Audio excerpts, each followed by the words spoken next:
Livro A Conjuração Anticristã, Monsenhor Henri de Lassus. Capítulo 43. Para que grupo étnico e por intermédio de que povos? Há alguns anos, o historiador Treitschke perguntava: a quem pertencerá o cetro do universo? Quem imporá suas vontades às outras nações enfraquecidas ou em decadência? Não será a Alemanha que terá a missão de garantir a paz do mundo?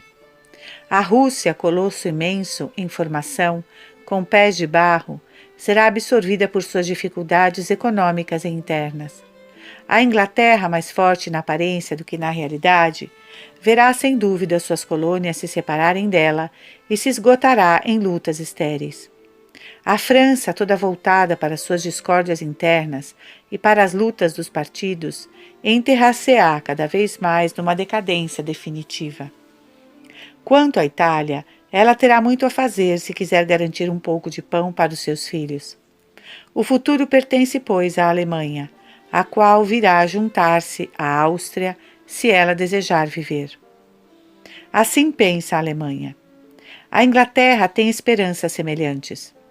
Tendo o império dos mares e estando resolvida a guardá-lo a qualquer preço, nenhum povo, pensa ela, está capacitado a subtrair-lhe a hegemonia mundial. Os Estados Unidos têm a mesma ambição.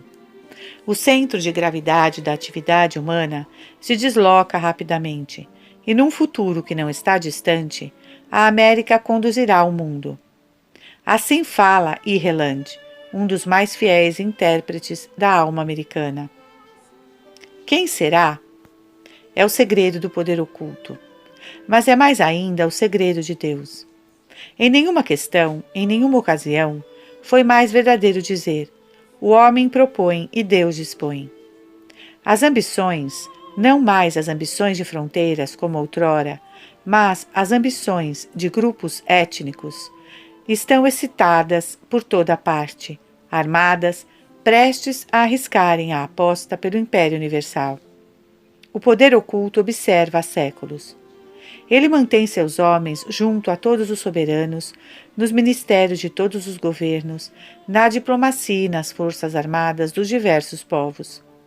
Através deles, desde que se abriu a era da Revolução, ele vigia, sugere, oferece estímulos, aos quais os estados obedecem, este espontaneamente, aquele pela força. Os governos deste século, disse Lord Beaconsfield, que estava em posição de melhor saber o que isso significa, não mantêm negociações com os governos, imperadores, reis ou ministros, mas também com as sociedades secretas, as quais é preciso levar em conta. No último momento, elas podem reduzir a nada todos os arranjos. Elas têm agentes por toda parte, agentes sem escrúpulos. Elas se servem mesmo do assassinato e podem, se preciso for, motivar um massacre. Através dessas sociedades, os governos que elas favorecem podem, em todo caso, suscitar dificuldades, revoltas e mesmo revoluções nos vizinhos que poderiam perturbá-los em suas operações. Temos disso um exemplo muito recente, além de muitos outros anteriores que seria inútil relembrar. Em 1899, na época da Guerra do Transvaal, o filho de Chamberlain, ministro das colônias da Inglaterra, escreveu a um dos seus amigos uma carta que foi publicada por um jornal suíço. Dizia: no que diz respeito à França, afora as garantias do governo, nós estamos seguros de qualquer represália, de fachoda, nos acontecimentos internos que vão se desenrolar. Se não podemos mais contar com o caso Dreyfus, que está gasto, se o processo da Suprema Corte não parece criar uma sensação suficiente para absorver inteiramente a atenção da nação, sabemos que no reinício dos trabalhos do Parlamento de Paris, o governo introduzirá, com o apoio da maioria, diferentes projetos de lei contra os católicos, projetos que, por sua violência, poderão mergulhar a França num estado de extrema superexcitação. Sabemos que se decidiu pela evicção de várias das mais importantes ordens religiosas e que apenas isto bastará para nos colocar ao abrigo daquelas represálias. Que claridade essas palavras lançam sobre a política geral externa e, em particular, sobre o que se passa entre nós, nesta França constantemente perturbada e dividida, quase agonizando sob o esforço dos traidores que do interior favorecem o estrangeiro. Sem dúvida, o poder oculto deve contar com olhos e vontades que contrariem os seus, mas os meios de que ele dispõe permitem-lhe, a longo prazo, tirar igualmente proveito daquilo que essas vontades produzirem. Podemos nós, pelo que se passou nos séculos precedentes e pelo que temos sob nossos olhos, fazer uma ideia da marcha que o poder oculto segue com o concurso das potências a seu serviço? A primeira obra foi dissolver a cristandade, quebrar a unidade católica. Foi cumprida no século XVI com as heresias e os cismas. A segunda, a que agora está terminando, foi subordinar as nações católicas às nações protestantes. Para isso, houve acordo, mais ou menos aberto, entre a Inglaterra e a seita. No século XVIII, a Inglaterra semeou as lojas em todos os pontos da Europa. Em contrapartida, as lojas suscitaram por toda parte as revoluções, durante as quais a Inglaterra pôde se erguer sem obstáculo até o ponto de grandeza e de poderio em que a vemos. Já ela pudera se apoderar de Gibraltar, esse incomparável ponto estratégico que lhe deu a chave do Mediterrâneo. Ela instala suas lojas de vigilância naval em Cádiz, Barcelona, Lisboa, em outros portos de mar. Sob Luís XV e Luís XVI, ela consegue, por meios idênticos aos empregados atualmente, destruir nossa frota e apoderar-se de nossas colônias. Nos dias atuais, a complacência ou a traição de nossos governantes sacrificaram em seu benefício Fachoda, o Egito e nossos campos de pesca da Terra Nova. Além disso, busca-se a preponderância das nações protestantes sobre as nações católicas através de guerras da Prússia contra a Áustria e contra a França, pela anexação da América do Sul à América do Norte, em detrimento da Espanha, através do sacrifício que a França fez da admirável possessão do Canal de Panamá, que comanda as evoluções econômicas do futuro, a unidade americana e, através disto, a Península Indochinesa, que será feita 10 anos antes da unidade asiática. Parece que as conquistas de Napoleão, exaltando a França, vieram estorvar esse plano. Mas a que elas levaram? A tornar a filha primogênita da Igreja menor e mais fraca do que era, a esburacar a Europa, a abater as fronteiras dos pequenos estados e a semear por toda parte as ideias revolucionárias.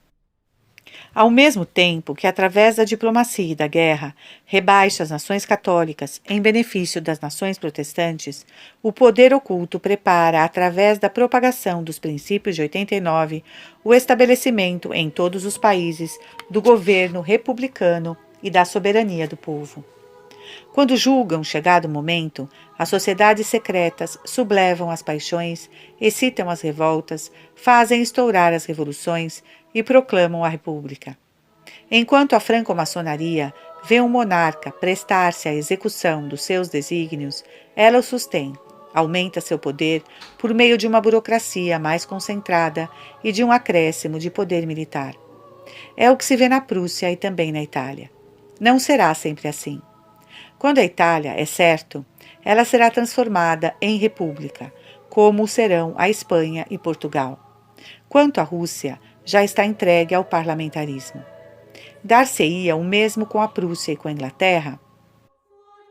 Em novembro de 1872, o Univers recebeu de uma fonte muito segura uma série de comunicações muito preciosas sobre um conciliábulo das sociedades secretas realizado em Locarno nos dias 29 a 31 de outubro. Aí estavam representados os grandes orientes de Roma, Nápoles, Palermo, Florença, Turim, Gênova. Félix Piat era delegado da França, Kossuth da Hungria, Klapka da Rússia, o general Etzel da Prússia. O general Etzel presidiu. Disse ele: Bismarck está interessado, mais do que se pensa, em trabalhar no sentido da democracia. No momento, a Alemanha permanece forçosamente fora do movimento republicano. Mas a razão disso é muito simples. Ela não concluiu sua unidade. O grande chanceler realizou o penoso trabalho, e ainda que tenha alguma pressa, é preciso tempo. Ora, enquanto a França, a Itália, a Espanha, todo o mundo latino, enfim, estiver nas convulsões de uma transformação social, ele acredita que concluirá mais facilmente as soberanas providências que considerou e dará o último golpe no Império da Áustria. Feito isto, ver-se-á a Alemanha inteira aclamar a República e mandar passear seu imperador. O general Etzel acrescentou a essas comunicações: Bismarck é inteiramente a nosso favor, e no dia em que o virmos titubeante, nós lhe retiraremos nossa confiança. Ele sabe muito bem disso. Teria aceita, querido, bem recentemente, fazer sentir a Guilherme III que ele não devia titubear? O mundo viu com estupefação a Alemanha fazer comparecer seu imperador diante do Tribunal dos Representantes e condená-lo à unanimidade. Um mês antes, quem não teria sorrido ante o anúncio da sessão histórica do Reichstag? Resta a Inglaterra. Quer o poder oculto continuar a empregar seus serviços? O rei Eduardo VII tem demonstrado muito claramente em toda a sua conduta perseguir a resolução de ascender à presidência dos Estados Europeus, querer realizar o imperialismo de Chamberlain. Mas pode ele contar com a continuidade da ajuda que a franco-maçonaria internacional tem dado a seu país durante os 2 últimos séculos? Algo semelhante, talvez, mais grave do que acaba de se passar na Alemanha, começou na Inglaterra. Todos os povos, em razão do papel que a Inglaterra exerce no mundo, observaram com ansiedade as peripécias da luta eleitoral que aconteceu no fim do ano de 1909. A corrente revolucionária iria, por seu turno, conquistar a Inglaterra? Asquith, Lord Georges e seus colegas mostraram-se decididos a arruinar o poder da Câmara dos Lordes, que, semelhante ao Senado romano, dirigiu todas as forças nacionais para a aquisição do domínio dos mares e das mais longínquas terras. Iriam conseguir? O destino do globo parecia depender inteiramente da vitória ou da derrota do patriciado britânico. No momento em que escrevemos, nada está definitivamente alcançado e Eduardo VII acaba de morrer. O ministério apoia-se numa maioria, cujos elementos revolucionários detêm o papel preponderante. Vão eles arrebatar a Inglaterra após a terem servido para conquistar as nações que punham obstáculo à ambição dela? Os fatos atuais não esclarecem a questão. Eles também não adiam indefinitivamente a solução. O problema está colocado. Ele continuará a agitar os espíritos na Inglaterra e em outros lugares. Se bastou lançar uma mão temerária nas prerrogativas e privilégios da aristocracia para que a velha Inglaterra parecesse estremecida em suas bases, que poderia advir do Império da Alemanha, seguramente mais fortemente consolidado?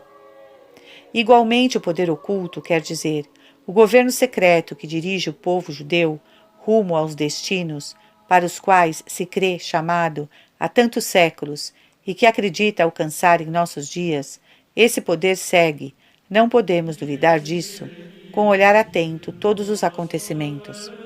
Ora, ele atualmente parece dirigir sua atenção para o desenvolvimento do poder americano e para a exaltação de suas ambições. Ele também não ignora o que se passa na Ásia. Talvez ele tenha ajudado o pequeno povo japonês a abater o colosso russo. Ele favorece, talvez, a aliança dos Estados Unidos e do Japão. Ele sabe quantos milhares de homens a China pode fornecer e como será fácil, em alguns anos, lançá-los sobre a Europa, armados com engenhos de guerra que ela terá tomado emprestado de nós. Da sua aliança com a franco-maçonaria, a Inglaterra obteve a hegemonia dos mares e, através desta, conquistou seu império, o maior que tenha havido. Por seu turno, a maçonaria internacional colocou a serviço do poder oculto o poder de destruição que a Inglaterra recebia dela. Esse acordo e essa colaboração serão eternos? No momento atual, um e outra tomam suas providências para a próxima conflagração. Mas essa conflagração não criará ainda a República Universal. E para concluir a realização do seu sonho, o poder oculto medita, talvez, quebrar o acordo com a Inglaterra e fazer tratos com a América ou com os povos amarelos. A nação judia não dispõe de outro meio de ação para a realização de seus projetos que não sejam a palavra e o dinheiro. Falta-lhe ainda uma força. Essa força a Inglaterra emprestou-lhe até o momento. Ela a emprestará ainda verdadeiramente para as próximas desordens. Mas depois, todo homem inteligente, capaz de observar, de seguir os acontecimentos, de indagar-lhes as causas e as consequências, surpreende em toda parte os pródromos de agradecimentos formidáveis que parece devem mudar a face do mundo. O poder oculto que os vem preparando em muitos pontos, conduzi-los-á à sua vontade? Chegará ele a construir essa República Universal que fará do povo judeu o senhor do mundo? Qualquer que seja a inteligência com que ele tenha sabido tirar partido de tudo e a habilidade com que tem seduzido os príncipes para levá-los uns à perdição e outros ao ápice do poder sonhado, existe acima dele uma habilidade maior, uma inteligência mais penetrante e um poder que sobrepuja o seu. Acima dele, acima de tudo, existe Deus, Deus Todo-Poderoso. Ele criou o mundo para sua glória, a glória inexprimível, inconcebível, que lhe será rendida eternamente por todas as suas criaturas, sem exceção, ainda que, diversamente, a uns manifestando sua bondade, a outros a sua justiça. Até o dia das supremas retribuições, ele os deixa a seu livre-arbítrio, de tal sorte que os maus como os bons, o mal como o bem, servem ao cumprimento dos desígnios da sabedoria infinita. Aquilo que Donoso Cortês disse do demônio, nós podemos entender aqui do poder oculto. Lúcifer não é o rival, ele é o escravo do Altíssimo.